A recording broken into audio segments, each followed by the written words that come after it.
Pas de bactéries, pas de fromage. Il y en a aussi d'autres micro-organismes qui vont être capables d'intervenir, notamment des levures et des champignons qui vont contribuer à la qualité du produit pour faire un fromage.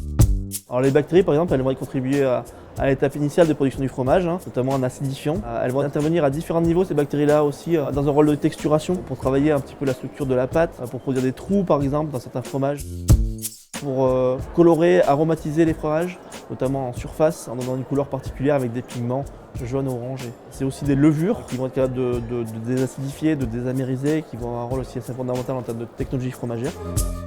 C'est aussi un certain nombre de champignons très caractéristiques, très connus. Je peux par exemple citer Penicillium camemberti qui aura un rôle fondamental pour le camembert, ou encore Penicillium roqueforti qui aura un rôle clé pour le roquefort, mais aussi toutes les pâtes persillées, et qui vont permettre de faire des fromages assez uniques et très diversifiés. À la diversité fromagère, on va trouver une diversité microbienne qui est immense et qu'on consomme tous les jours.